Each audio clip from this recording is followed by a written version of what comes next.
Um, Yeah, we'll definitely talk about that. You yeah, went down there actually? yeah. Did you see the video that was put out? Hmm.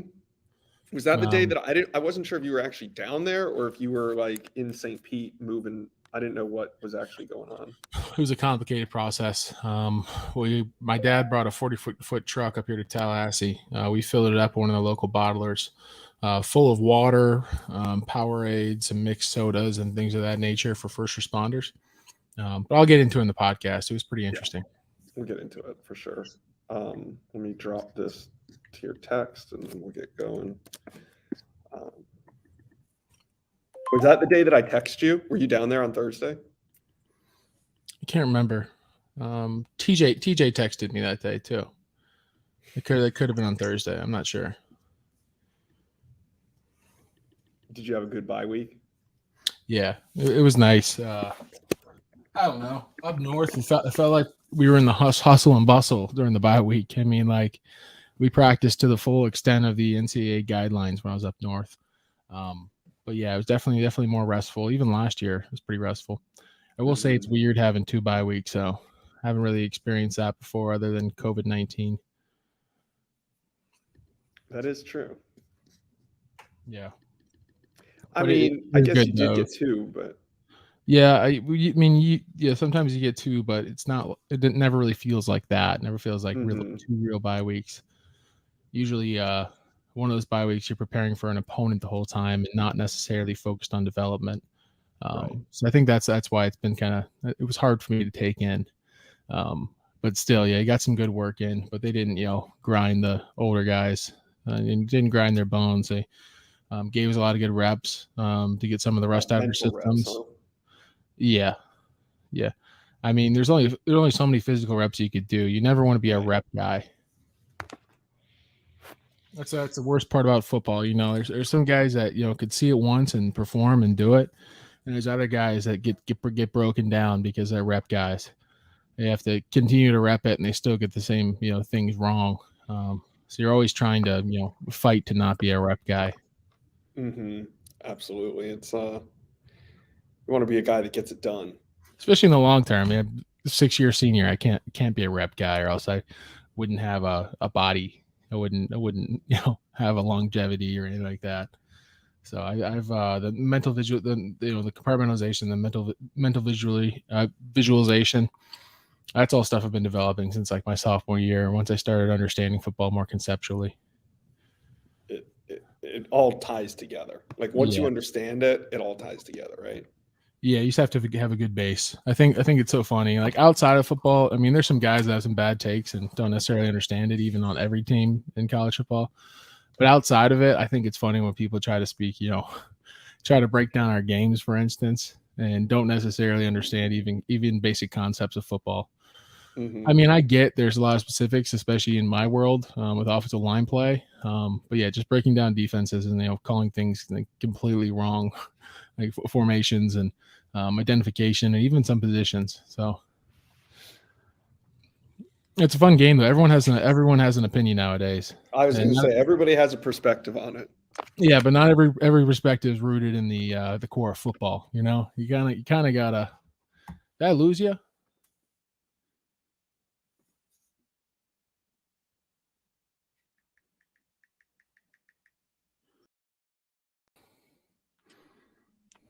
I'm back. I think I lost you. You were carrying the show there for a minute. I was scared. Look, we switched boxes. We're on it. We're on Yeah, this is interesting. different. Tell us about your week. My week's been great, man. It's getting cold up here in Nashville, so I'm Hmm. adjusting to that. But oh, just a recruiting show today. Recruiting's starting to heat up, so it's my Yeah, time to shine. I'm learning how to do all this stuff and having a great time. yeah. Recruiting is here. It's absolutely crazy. Are you gonna miss it? What recruiting? I, I It's a mean, joke. like for me, I mean, in a way, yes. Especially here at Florida State as compared to my time up north, because I can give guys, an honest opinion of what's going on here, and you Yeah. kind of have to be stupid not to see an opportunity, right? It's a little bit harder nowadays than when I made my decision. But the opportunity is clearly there. So if anybody doesn't see that opportunity, that is struggling or isn't playing another university, I'm the kind of guy they need to talk to. Yeah, you're a good salesman in your day. Still, are you done selling, or no? I'm still recruiting? selling. That's why I kind of blushed when you talked about recruiting. I mean, they still are grinding me in a way. Not in the same sense you would, assigning a player to a student athlete and having them, take them out or be their shadow for the weekend. But just being there to be a resource to talk to. That's something I'll always do. No question. Your days of hosting though are behind you. I only hosted one recruit, and that was up north. And that recruit made some really bad decisions. With you or after? Underneath my care. And I'm not one to, not a better term, like narc on somebody, but that's kind of the job of that person. So I had to consult some older players, and we came to the conclusion of having a joint meeting with our offensive line coach to, expose what happened on that recruiting visit. And it was after that. Was it enough to get the coaches to actually stop recruiting him? Yes. Would it have been enough at another school besides Notre Dame? No. I mean, it was just a fit, like there's certain things you do in the dark, and there's certain things that you do on a recruiting visit. It was not, was going around, a get together and, asking for certain things from random students at Notre Dame. Like, you don't, not the school for that, Yeah. Not the school for that at all. Though. No. Those students will get offended by stuff like that. Oh yeah, I'm sure he could have gotten a lot of trouble. Completely different. I mean, there's always cases of individuals partaking in certain things like that, but definitely not the type of words you going around and introduce yourself at a party up there at Notre Dame. It's a pretty small town. Word travels quick, and everybody's a football fan. So, and those recruiting visits, man, everything's an evaluation. Yeah, I mean, the recruits don't realize that. You hear about things that happen like that, and like, sure, maybe the kid was trying to fit in or whatever, or may have been happening, right? But you got to think, like, you're only up there for like one weekend, right? And you're trying to make the best impression you possibly can. But if someone doesn't like automatically fit into the culture, automatically isn't putting up their best self in front of everybody and the way they act, and isn't underneath undue influence or peer pressure, whatever it might be, just acting out of their own free will, and their essence of who they are, like that's not okay. So that's not going to fly. All right. You ready to get it cranked up? Let's do it. All right. Knock this thing out. Here we go. 3, 2, 1. Welcome to Big Man, Big Heart with Dillan Gibbons. I am your host, Josh Newberg. This is episode 34. We're coming to you on a Thursday afternoon, and we are live on YouTube right now. Shout out to everybody that's watching. Back from a break. Dillan had a bye week. Let's bring him in. Dillan Gibbons, how are you feeling after a much-needed bye week? I'm feeling refreshed, and I'm absolutely ready to get after it. I played a lot of college football. I've been around this is my 6th year, and I am ready for this home stretch, ready to attack with everything I have. I saw Robert Cooper in the hallway this evening. We've had similar paths through life and playing football, and me and him were just kind of reminiscing about how quick this experience has gone. And we're both putting our best feet forward, as we get through these last 5 games and hopefully into a bowl game and even senior games, whatever might come for us after that. So we're looking forward to it. But had a great bye week, very restful, and got to go down to Fort Myers to give back and distribute some of the funds that we raised through our last initiative with Big Man, Big Heart. Go on with that. We talked on Big Man, Big Heart on the last time that we recorded about some of the fundraising efforts you were doing. You were able to raise and collect a lot of goods that are going to help that area. And you actually went down to Fort Myers on your bye week, which for those that don't know, Fort Myers is not very close to Tallahassee, about a 5.5 hour drive. How was it? I mean, what did you guys do? Tell us. Yeah, it was a pretty interesting process, right? We went from raising just about $40,000 for the individuals down there that are most impacted by Hurricane Ian.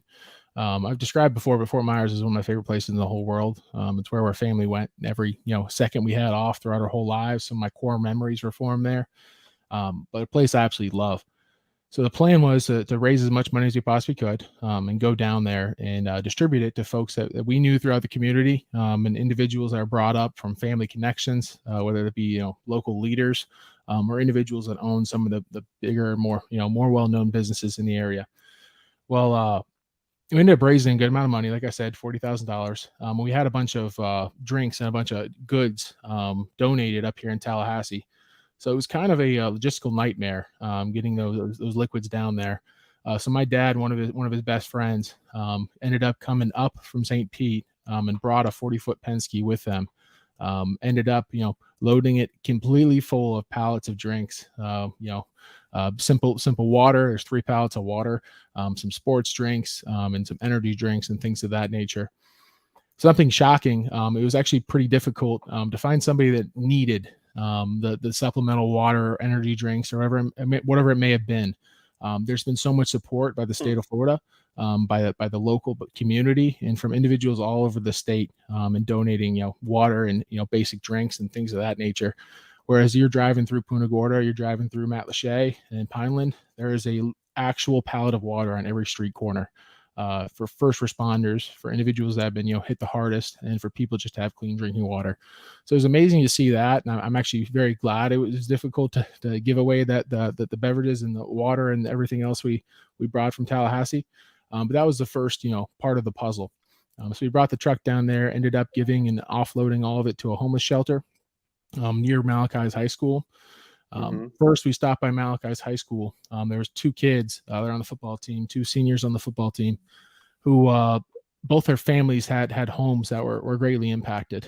One of the individuals' grandmother, she makes food for the whole team, whether it be little snacks, cookies, brownies, and doesn't necessarily have the most money in the world, but it's something that she's been doing. Even though the government has to subsidize some of the things that she provides, we were able to give them each $1,000 check to help out throughout that recovery process. That's great. We then made it down to a homeless shelter. It was really just for displaced individuals. A lot of individuals that lived in the RV parks there, and Fort Myers didn't really have a home to go back to. A lot of individuals that had homes, are just trying to figure out what their next step is. They're staying at these shelters. We had a family that we ended up helping out that their only place they were living was their car, and their car broke down. Wow. So now they were displaced to this homeless shelter, waiting to be able to, get enough funds to fix a car, to live out of their car, and hopefully find a place to stay so they can get their kids back in school. Well, we found this family through one of our friends down there, through the Menzers, and we were able to give them $3,000 to help offset some of the cost of repairing that car, and hopefully give them enough to make a deposit down on a place they can stay and send their kids to school. Then we took took the little trek down to kind of the Punta Gorda area, the Matlacha area, and ended up going to a local Remax, which is one of the only buildings that was intact and above the flood level there in Matlacha. Met up with a local agent that was an individual that we used to indicate some people in that area that were greatly impacted. That's where we met up with the FWC. So I have a standing, relationship with the FWC. It's a group I have a lot of respect for here in the state of Florida, and a group I've worked with a fair amount over the past year. And shockingly, they brought about 15 officers down there to help ensure that we were safe, taken care of, and also to help us in our efforts to find individuals that were, most impacted by the storm. So with a good amount of money in our hands, we ran around, and the first individual we worked with and ended up giving $5,000 with a Marine, whose home was right there off of Pineland Drive. It was completely decimated. So that was absolutely amazing experience. Again, just kind of seeing that entryway to the place I love so much, completely gone, was completely shocking for me. We then moved down a little bit farther towards the shore, and towards Charlotte Bay there, and ended up going towards Tarpon Lodge, which Tarpon Lodge and the Wells family brought in 3 people that were former employees. Some were employees at the time, and were allowing them to stay at the lodge for free because their homes were destroyed, or wherever exactly they were living, they couldn't live anymore. So we ended up giving those 3 individuals, ended up being 4 women $1,000 each to help them, get a new roof over their heads, and provide them, hopefully enough money to offset, the cost of getting into a new home, because a lot of as you can imagine, a lot of the places right now are requiring, first months, last months, and then some absolutely crazy stipulation on top of that. It is very, very difficult to get over top of when you're making minimum wage, or you don't you just lost everything you've had in your whole life. The FWC did a great job. I couldn't believe the amount of support they were showing, and how much they've helped out that local community. We ended up buying them cheeseburgers from Cabbage Key at the end of the day, and we then made our way out of the Fort Myers area. What I'll say, and why I'm glad that we had some news coverage down there, is because once the Matlacha Bridge and once the Sanibel Bridge were operational again, a lot of the news media kind of turned away from that area.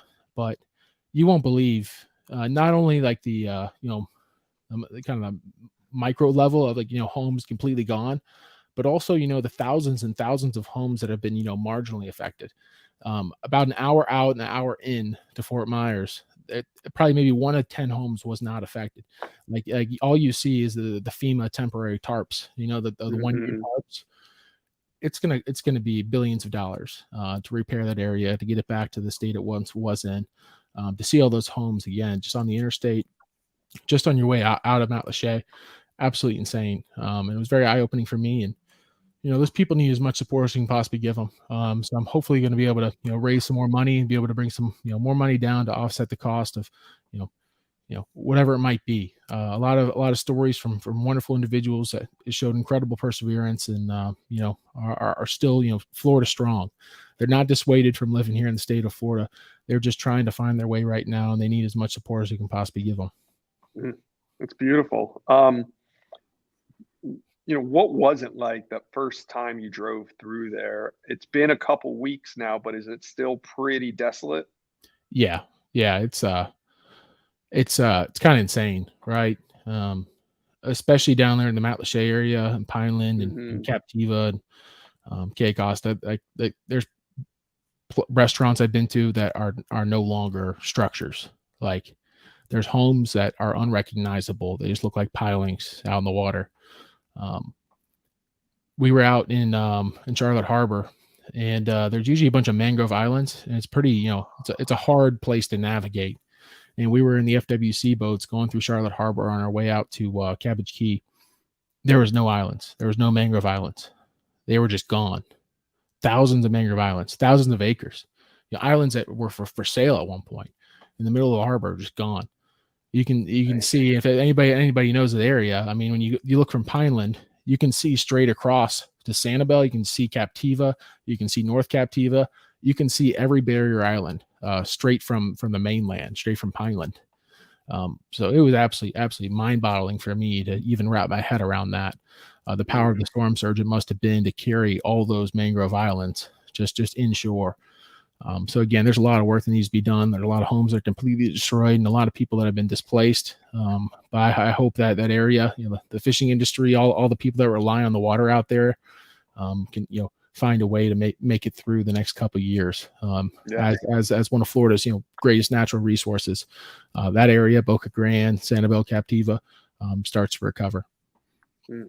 Well, you're doing some great work there. How does, a situation like this, I mean, does it put kind of your season in perspective? Does it put football in perspective for you?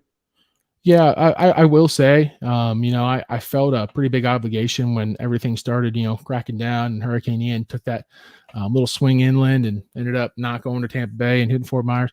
I felt an obligation to go down there right away and, help out. But I understand my greater responsibility. It's similar to, balancing your time, right, and balancing your thoughts. I can create a greater impact here in Tallahassee playing football at extremely high level and going to the NFL than I can't going down there to Fort Myers and investing all my time and helping individuals out. That's just a justification I have to make on a daily basis, right? There's a lot of causes out there. There's a lot of people I could help, but I can help a lot more people playing football than I can, being boots on the ground. How do you balance your bye week with something like that and being responsible to your football team? Yeah. So like you said, I mean, it caused a lot of mental strain on me, not being able to go down there, not being able to see those places, not being able to help out the way I wanted to. So of course, a car ride that is like that's pretty relaxing. Like for Mhm. me, car rides, I'm pretty comfortable. A lot of great conversations. I can call a lot of my friends, a lot of players that I know in the NFL, and I can manage to wrap my head around football a little bit better during those time periods. But realistically, I was there for about 8 hours, Mhm. and I was driving for about 6 hours during the whole time. So really, it wasn't much of my bye week. But at the end of the day, I got a lot better as a football player, and of course, I got to clear my head and allow me to help a lot of people during that time period. And like I said, just being able to be an inspiration for other athletes, being able to show them the right way to conduct business and the right way to use name, image, likeness will definitely leave an impact that's greater than any of the time I could have spent up here in Tallahassee, sitting in my apartment and stressing out about, what's going on down south. Mhm. Definitely. Let's turn the focus to football. This weekend, you guys have Georgia Tech at home, and it's a noon kick. We don't get many noon kicks over the last several years for Florida State. I'll share my opinion on noon kicks, but first, share what is it like from your perspective? Are noon kicks annoying? Do you like it? What do you think about it? I mean, over the years, I've come accustomed to nighttime games, whether that be because the teams that I played on have been in a large spotlight, or it's just the customary of being the ACC. But it has its advantages and disadvantages, right? Our team, Mhm. the process of getting ready for the game started today, and usually it starts on a Friday. Usually it starts on a Thursday evening, but Mhm. it started this morning. The hydration, the recovery, getting the proper sleep, the nutrition. All those things, have to start early when you're playing at noon. We're going to be in that locker room at 9:30, 10 o'clock. The same with our Friday schedule. Things get kind of shifted. People don't understand how much goes into game planning for a game Yeah. like this, especially a day out, 24 hours out. All of our meetings are going to go deeper into Friday night, so we can wake up in the morning on Saturday and be ready to play a football game.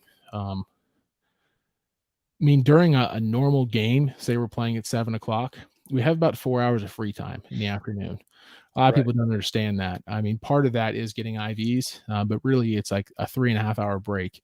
You're just sitting there in a hotel room, eating your lunch and watching some college football. But it's nice because things become more simplified and you wake up and you're ready to play a football game, which everybody prefers that. No one likes, waiting around. No one likes that 3 hours of anxiety building up to a game. And, some people, and I'm not that kind of person, but can kind of get burnt out during a day game or during a night game like that. But it allows you to wake up You and mean like you peak too early? Like your yeah, excitement, like you get hyped during the day and then you kind of fade as yeah, it like gets I'm not the closer? kind of person that's going to take a nap during a game day. Like Right. that's not who I am. But if I was over processing early in the day, I could wear myself out, even just from a mental side of things, before Yeah. it came time. But yeah, it definitely has its advantages. Waking up and being able to attack the day, and getting that headspace where I'm about to play a football game, that allows you to be a little bit sharper. Some of the negative of it, of course, is being out there during prime heat, which is not going to be that hot here in Tallahassee on Saturday. But yeah, a little bit earlier in the season that can become a problem. But I'm excited about it. I mean, it's always great to play in Doak Campbell under the lights at a night game. Be able to be efficient in our movements and get that game going, I think Mhm. will allow us as a team to have the advantage here come Saturday. Yeah, I, on the other hand, when I was about your age and I was in school, noon games were like a complete disaster because it meant, it was limiting our tailgating and our pre-partying for the game. Mhm. And noon games were just a heartbreaker. You'd see them on the calendar and you're just like, "Oh, man." Yeah. Fast forward, I get a little bit older, I start covering the team. I did not like night games covering the team for obvious reasons because, we do an instant reaction podcast afterward, we publish it. I mean, if you guys kick off at 7 p.m., I'm probably not done working until about 2 a.m. Yeah. Whereas like a noon kick, now I'm done working. It's like 6:30 in the evening and I can go out to dinner and have a life. But I I certainly understand the primetime game, the excitement of running out there under the lights. The fans are into it. The stadium's packed. Well, depends what stadium you're in. If it's Doak, it's packed at least. Mhm. So next week, though, you go down to Doak South in Miami Mhm. and play a primetime game against a rival. Do you try to guard against a letdown, knowing that this is a noon game against the Georgia Tech, knowing, hey, some of these younger guys might be looking ahead to a primetime game in Miami? Yeah, I mean, I haven't really paid Miami any thoughts. I really haven't, had that impact on me as a football team. But Mhm. yeah, it's a big game. I mean, it's a big stage. I wouldn't really call it a big game though. I mean, we're I can supposed to go understand in that. there and do our job. But as far as But Georgia Tech Dylan, goes, it's a rival. It's a oh yeah. rivalry. The fan, it's always a big game, no matter Mhm. what. I mean, Riley was committed there back in the day, and he got a couple death threats, for flipping and going to For flipping. Stanford. So yeah, Riley hopefully will have armed security with him at all time. But yeah, I mean, it's exciting. That It's was like 10 exciting. years ago, maybe You, more. you never know. People hold grudges, man. Yeah. But yeah, Riley's well protected. Yeah. But we're excited about it. I mean, I went to a bunch of Miami games back in the day when Riley was committed there, and we had some good Mhm. times. But it'll be exciting. I mean, Yeah. last time I was in that stadium was with Notre Dame back in 2017. That was the first college football game I ever traveled to, and when that place was rocking, it was like a EDM concert. I know. You know what? Miami hasn't probably had a game like that since then. Yeah, Were you guys that's ranked what I've heard. when you went there? I'm not sure. I can't remember if that's before or after we played. No, that was But you guys were a pretty good team we were going a to good team. Miami, Yeah, we and lost to Georgia early they on that played year. like the Miami of old for one night. Yeah, they had a pretty good defensive line that year too. Yeah, they played Yeah. fast, they played physical, and Yep. beat you guys up Couldn't pretty hear good. much But in that stadium. That was probably the loudest game we've ever been in, just for reference. But it's exciting, right? It's mhm. emotions. But we're just gonna go in there and do our job. But what we're focused on right now is Georgia Tech. I mean, that's all we've been focused on for the past 2 weeks. And to have that kind of confidence go rolling into a game is a great thing. We know what we need to do. This team is hungry to get some wins, and we're ready to take care of the opponent in front of us before we look forward to the rest of our season. Definitely. All right, Dylan, before we get out of here, what are you and the boys doing tonight for pizza night? Oh man, we basically put it in the same order every week. It's I believe it's 4. I think they're half cheese, half pepperoni pizzas. There's like 4 barbecue chicken, 4 buffalo chicken, a couple meat lovers. And of course, we have a couple of veggie guys on the O line. You can't trust them, No. but no, and a bunch of garlic knots, things of that nature. But Game Street Pies do a great job in supporting the offensive line and allow us, get some good camaraderie before we move into a game each week. Yeah, you need those pies before you hit game mode. Shout out to Gain Street Pies. Any other shout outs, Dylan, before we get out of here? Shout out Who we Jorgensen got to Gibbons Law. recognize today? Jorgensen Gibbons Law, man. My mom, she's an attorney, Lynn Gibbons. They do workers' compensation, personal injury, disability. They cover the whole state of Florida. So if you need anything, even representation, just know that my mom is an absolute angel, and she does some incredible work for the community. She does incredible work on a day-to-day basis for her clients. And it is a true family practice. On my family's side of the practice, you have Riley Gibbons, Katie Gibbons, soon to be Delaney Gibbons. She'll be graduating from law school soon, and my mom, Lynn Hey. Gibbons. On the Jorgensen side, you have Grady, Spencer, and Sharon Jorgensen. They all work there as well. They're all attorneys. So an absolute family practice. My mom does incredible work. So if you need any help with personal injury, disability, workers' compensation, please just give them a call. It's JG Law, Jorgensen Gibbons Law. All right. Shout out to all the Gibbons that have their law degrees or are getting their law degrees. Except for me, I'm the black sheep, man. You're doing something else. It's all right. Yeah, that's one way to put it. All right, Dylan. Good luck this weekend, and we will talk to you next week. Yes, sir. I look forward to it. Hope you have a great week, and everybody listening, thank you for partaking in this. If you have any questions, please leave them in the chat down below on the YouTube, or just shoot me a DM, please. All right. Go Noles. Go Noles.